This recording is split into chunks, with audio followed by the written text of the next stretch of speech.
Hello everyone, welcome back. I am Dr. Ruby Singh and today in this session we are going to discuss about class 9 CBSE syllabus science, matter in our surroundings. So this particular kind of topic comes under the category of chemistry. So from 9th class onwards, science is divided into three: bio, physics and chemistry. So first chapter which is given in the CBSE NCERT textbook is coming under the chemistry part. So let's begin with our first topic.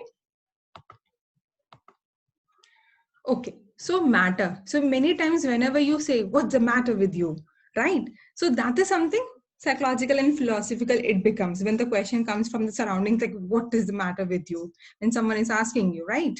Now, in the terms of chemistry, if you ask what is a matter, it can be anything which occupies space and mass. Okay, it can be anything. The specs, the bed sheet, the clothes, you yourself, air, water, sugar, sand, anything. The air molecules like hydrogen and oxygen, anything can be a matter. So anything which takes little bit of space and have got mass, let it be in let it be micrometer size or let it be in milligrams or micrograms, it has got mass, correct? So in the same way, it is considered as a matter. Now, बहुत पुराने time पे, like in ancient Indian philosophers, they used to talk about panch tattva. So this we have heard many times: jal, vayu, agni, dharti and earth. हाँ, so sky हो गया है, एक आपका वायु, correct. So they have decided that they categorize that the matter is made up of panch tattva. So those panch tattva where it can be anything, it can be a living or it can be living or it can be a non-living objects. So it is made up of 5 basic elements which are known as Panchatattva. Air. Let me share this thing. Yes. So it can be, it is your air, earth, fire, sky and water. So Panchatattva are the 5 basic elements. But now, as the science and technology is improving and enhancing, modern day scientists classify matter in 2 ways. So first is based on the physical properties and the second one is in the chemical properties. Now when you talk about physical property, what comes to your mind? Or when you talk about chemical properties, what comes to your mind? So in detail, we'll study all these things. So let us brief into this. So what happened is like your physical property talks about the physical state of the matter. कि किस form में आपका matter present है. Okay. So that can be, yes. So that is your physical properties: solid, liquid and gases. Now over here itself, one second. Over here itself, if you ask me, like, what are the different types of solids or liquids or gases we are talking about over here? It can be any solid, anything over here. So it can be your chair or books or anything. Liquid, normal, water. It can be your water also. It can be the juice you drink every day in this hot summer. And the gases, what you can see in the surrounding. Any gases, CO2, O2 or N2. It can be any kind of gases, which is again having the masses over here and the space. So if I ask you what is the atomic weight of oxygen, carbon, nitrogen, so you should know that it has got certain atomic weight and atomic space also.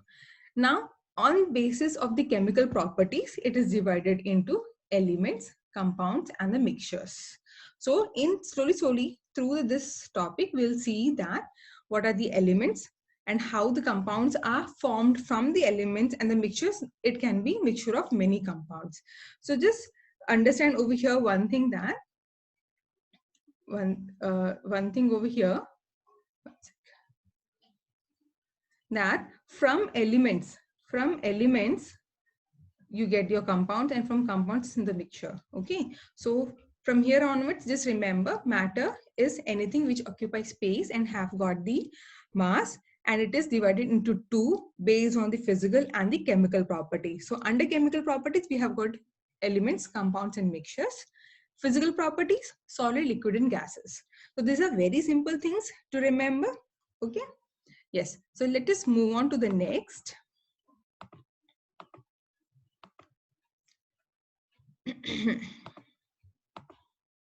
Yeah.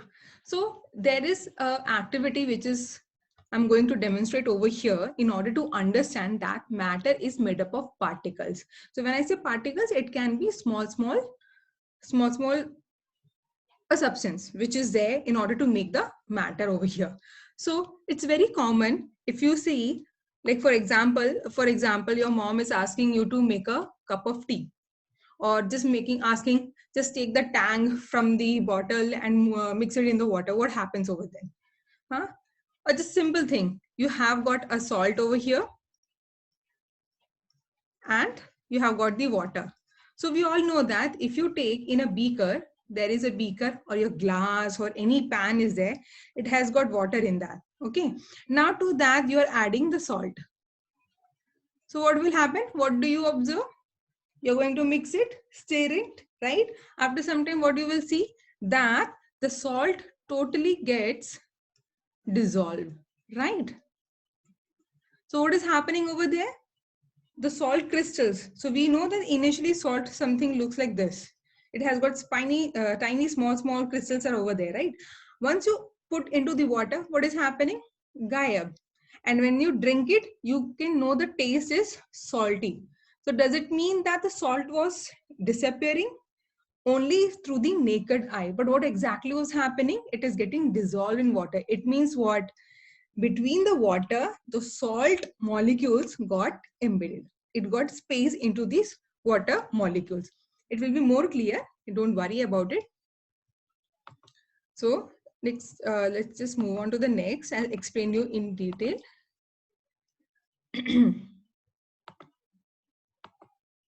Yes.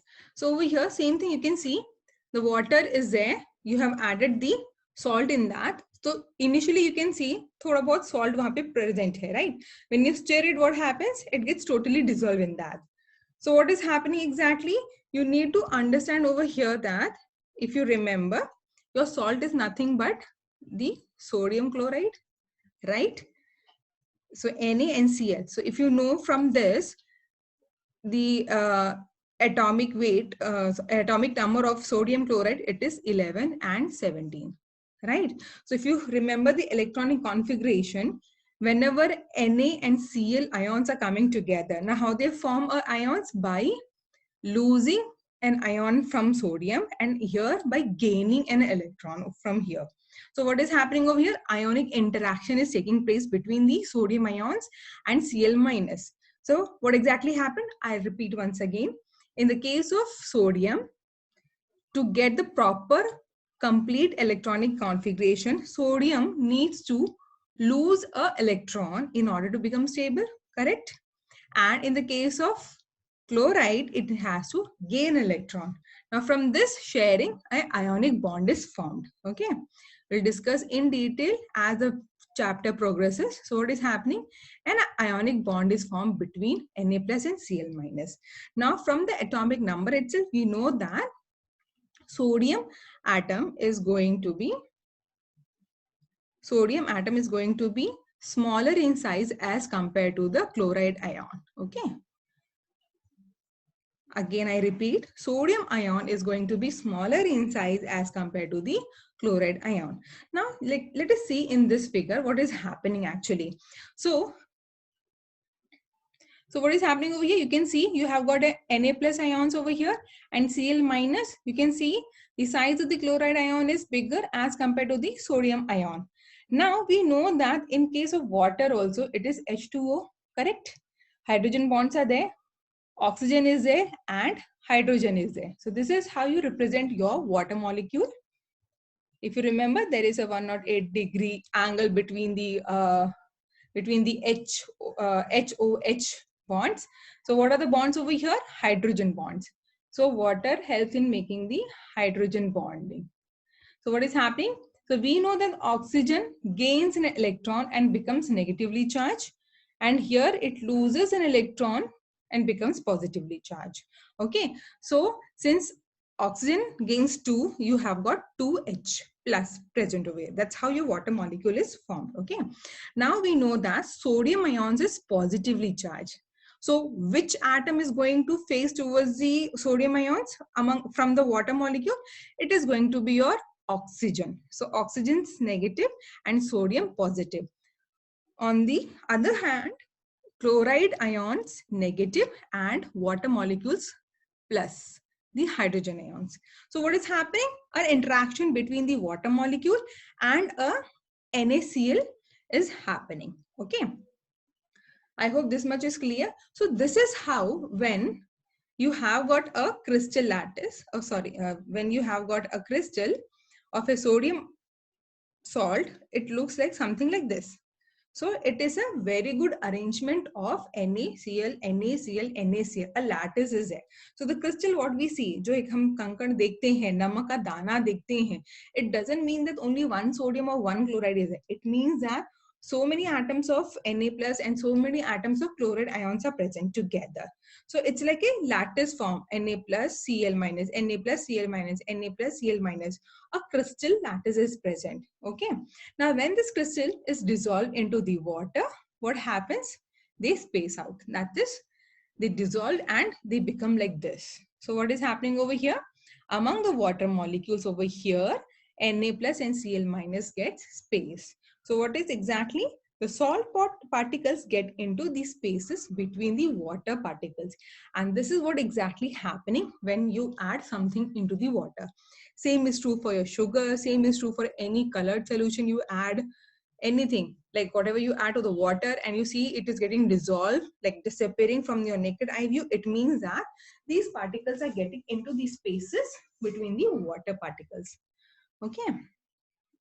So this is how it has been done. Now, moving on to the next. So this is how you can see over here the salt crystals are there. अगर आप नमक को बारीकी से देखेंगे तो कुछ ऐसे दिखेंगे, एकदम डायमंड जैसे चमकते हुए. Now, if you go at the atomic level, ठीक है, वहां पे आपको ये दिखेगा that there is a very good sequence, very good formation of the crystal, a sequence of consecutive alignments of sodium ions and chloride ions.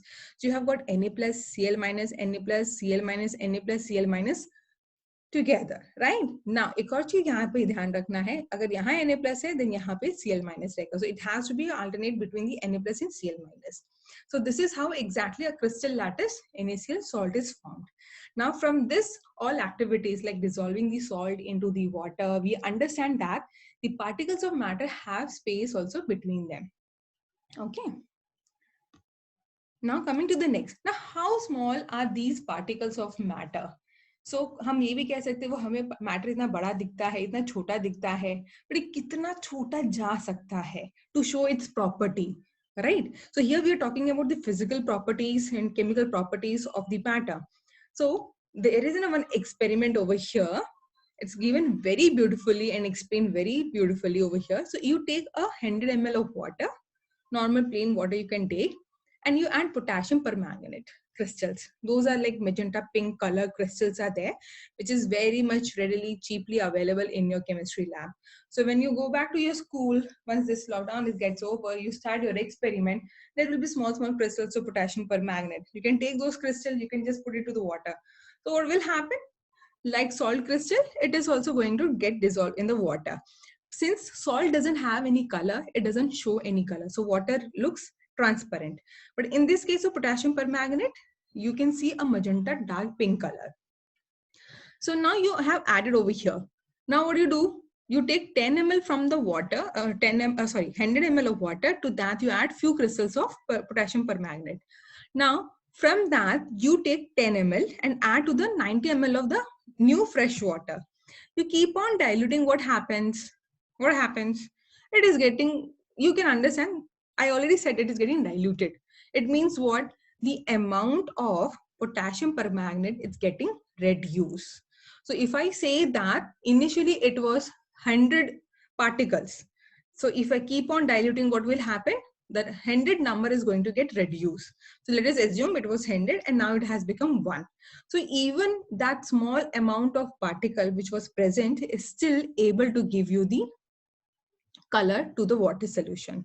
Now what happens if you keep on adding 10 ml to the 90 ml fresh water, then again taking 10 ml and then adding to the 90 fresh ml, eventually the particles will be lost, right? So after that what you're doing, kuch nahi, pani mein bas aap pani mila rahe hain.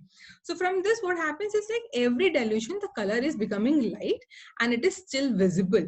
So it shows that even if the crystal, the matter looks this much big, even the small part of this crystal is enough to show its property. Okay. Now, the particles of matter are continuously moving. So first we discussed that the particles of any matter are, it can get spaces between the water particles, and it can be very, very small in size also. Now we are talking about whether these particles are stagnant or they're stationary or they move. Okay, so from there are these examples are there. From this it will be very much clear whether the particles of matter are continuously moving or not. So just let us imagine, in every morning your mom prays, so she is going to lit up the agarbatti. So from after some times you know that the smell of agarbatti, a beautiful scented jasmine, a rose smell is coming from your room. So you understand, okay, mummy ne bhi puja kar li hai, agarbatti jala li hai, right? Even you have not seen whether she has really done the puja or she has really did the agarbatti, but from that smell you can say that yes, the puja has been done and the agarbatti has been lit, right? So what is happening, the scent particles which are present on the agarbatti are slowly getting fired up, and then those particles, what you see, the dhua, that smoke we say, then again what, matter only. We already said that matter can be anything, solid, liquid, or gases. So these are the particles of the matter which are getting spread.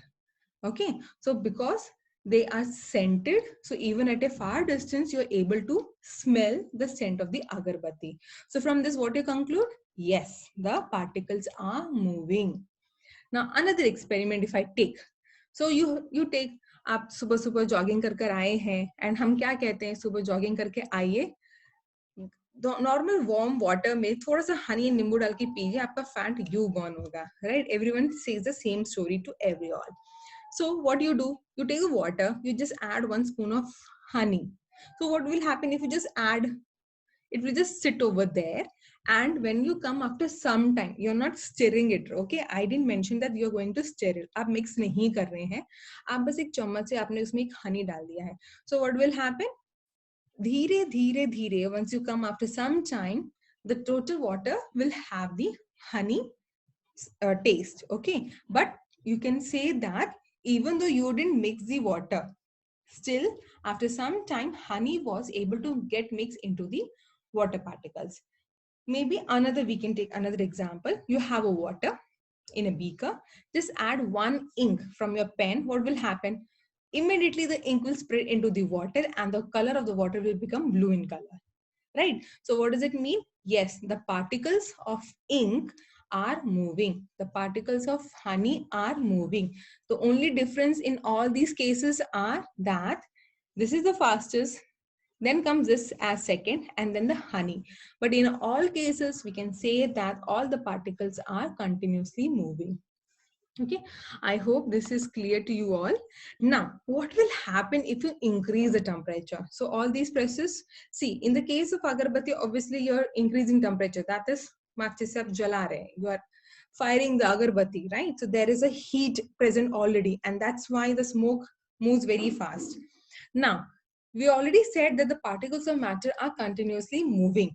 Now, these moving particles, anything, any matter which moves, they possess kinetic energy. Now, what is kinetic energy? If you see the equation, it is the kinetic energy is equal to half mv square, where m stands for the mass of the object moving and v is the velocity.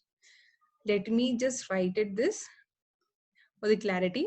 So we know that kinetic energy is half mv square, where m is the mass and v is the velocity. Okay, so anything which has got mass and velocity, that particle or that matter is going to have the kinetic energy. And having kinetic energy, it means it is going to move from one position to the other. Now, what will happen when the temperature is increased? When the temperature increases, the particle also move faster. Why? Because increase in temperature, the kinetic energy of the particle also increases. See, this is one example I have given over here. If you want to increase the energy, that is one part of the thing. And this is one example. If you want to make a chasni, it's not possible that you just keep on adding the sugar into the water. What will happen after some time, there will be a saturation level where more of sugar particles will not get dissolved into the water. Why? Because the spaces between the water molecules has been consumed by the sugar molecules. Now what will happen if you increase the temperature? Now, when you increase the temperature, the particles move a lot. Now, when they move, the space has been created. So, more of the sugar particles get more spaces into the between the water particles, and that's how your chasni is made. So, that is the physics behind how your chasni is made. But this is the logic. So, just remember for today's class that the particles of matter, they get dissolved in the water, between the water spaces. They continuously move from one place to another, and moving particles always possess a kinetic energy, which is nothing but half mv square. We'll discuss more in detail in the later topics. And when you increase the temperature, the kinetic energy increases, and hence the particles of the matter, they move fast. Okay. Yes. So So I would like to stop over here, and in the next topic, we'll discuss about the diffusion, because once you talk about the kinetic energy and increase in temperature, but the particles are moving, you need to talk about the diffusion. So diffusion with respect to chemistry, we will talk, and there's a diffusion with respect to biology also. So once we deal with the biology section, we'll talk about diffusion with respect to bio. So in the next class, we'll talk about the diffusion and what are the different states of matter. So let me give you one hint what topics we are going to cover. So next is the diffusion, different states of matter, in which we are going to talk about the physical properties of solids, liquids, and gases, and later with the chemical properties, how elements, they form the compounds and the mixtures. So till then, take care. So if you like my video, please subscribe, and if you have any comments, you can give me suggestions also. Thank you.